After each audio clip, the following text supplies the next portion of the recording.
Hola, ¿cómo estamos?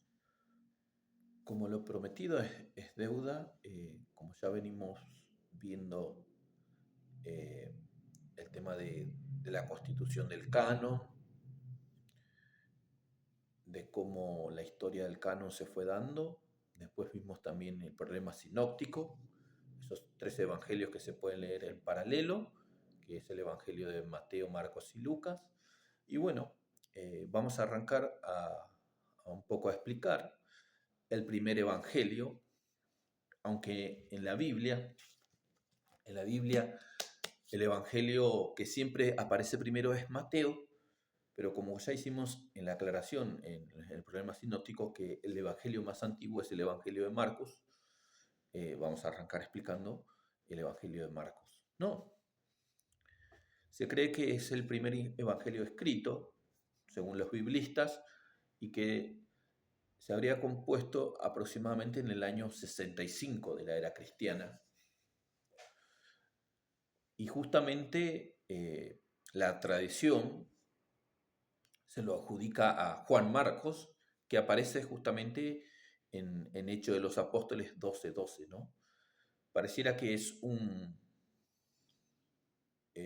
sobrino, como alguien muy cercano al apóstol Pedro. Por eso en el Evangelio de Marcos aparece fuerte el personaje de Pedro.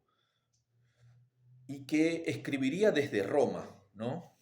Este evangelio se escribiría desde Roma y que seguramente estaría ahí después de la muerte de Pedro, él escribiría desde Roma, ¿no? Que se cree que también el mismo Pedro murió ahí. Y que Pablo en alguna de sus cartas lo nombra. Se ve que este Juan Marcos también emprendió en viajes, ya sea con el mismo Lucas, que va a ser también el evangelista, y va a emprender también viaje conjuntamente con el apóstol Pablo, que Pablo en alguna de sus cartas lo nombra y que es un personaje conocido de la Biblia, y la tradición, ya sea Papías en el año 125, si no me equivoco, aproximadamente ya se lo adjudica a Juan Marcos, pero para diferenciar del Evangelio de Juan directamente lo conocemos como Marcos, para que no se confunda con el otro evangelista que es el Evangelio de Juan. Bueno, este Evangelio es el más corto, ¿no? Que se extiende hasta el capítulo 16, 16:8. Este Evangelio tiene una particularidad que no narra la resurrección. Pero si uno va al Evangelio,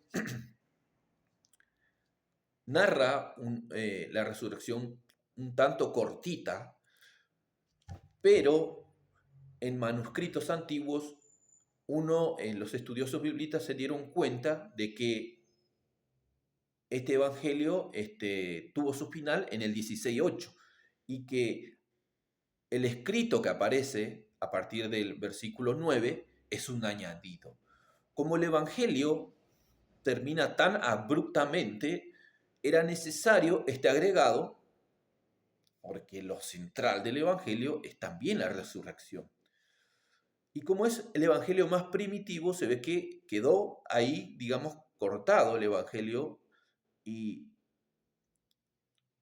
la iglesia vio la necesidad de este añadido para que el evangelio esté más completo y que aparezca también el resucitado, ¿no? La parte de la resurrección, que es lo fundamental de la fe cristiana, ¿no? Si Cristo muere y todos nos quedamos ahí, es como que es un hombre más. Pero al resucitar Cristo, ahí nos demuestra que es el Hijo de Dios, ¿no? Y que es el enviado por Dios. Y al resucitar también a nosotros nos da esa esperanza de la vida eterna, ¿no?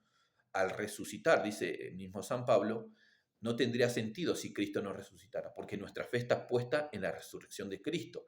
Así como Cristo resucitó una vez, es el primogénito de todos los que resucitan, nosotros también un día vamos a resucitar. Entonces, nuestra fe está puesta ahí.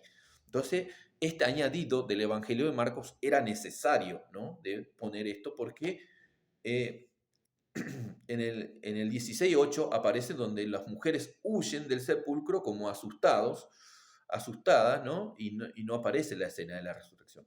Entonces, este añadido es lo que de alguna manera nos muestra que Jesús resucita. Y es el evangelio bastante particular, ¿no? Lo central de este evangelio es que Jesús de alguna manera se presenta de forma misteriosa y se oculta un poco la identidad de Jesús, ¿no? El secreto mesiánico que hablan los biblistas, ¿no? Cuando hacen un milagro dice, pero esto no se lo cuenten a nadie, como que se deja mostrar, pero no en su esplendor Jesús. Es como que siempre hay un velo de misterio alrededor del personaje de Jesús.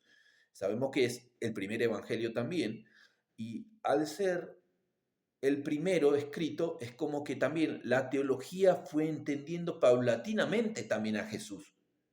Por eso vemos ya cuando lleguemos al Evangelio de Juan, ya desde el principio a Jesús se lo presenta como el logo, que está junto al Padre, pero esto es una construcción también que los primeros cristianos fueron haciendo de Jesús, de cómo ellos fueron interpretando ese mesianismo de Jesús. Entonces, acá la fuerza que tiene el Evangelio de Marcos ya se ve los milagros, ¿no?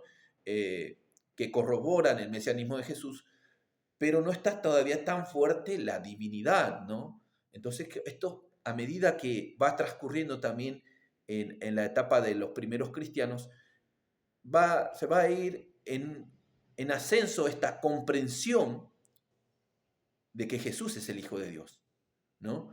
Entonces, en este primer evangelio lo que vemos es que Jesús se muestra, pero a la vez se oculta, ¿no?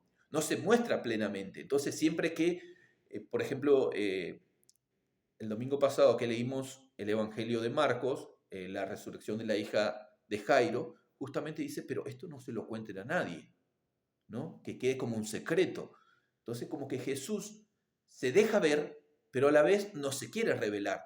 Solamente se revela lo más íntimo, ¿no? Esos tres que lo acompañan en todos lados, que Pedro, Santiago y Juan, ¿no? Que son los tres discípulos. Y también, como en el caso de la resurrección, solamente los padres, él se deja ver, pero de a poco. Ese misterio se va develando, pero siempre como que queda oculto, ¿no? Como que al principio también los discípulos mismos no pueden creer plenamente en Jesús, ¿no? Que dudan ante la tempestad, ¿no? No tienen fe. Entonces lo que Jesús está haciendo ver y que hay una ceguera en la gente, que no quiere reconocer el mesianismo de Jesús.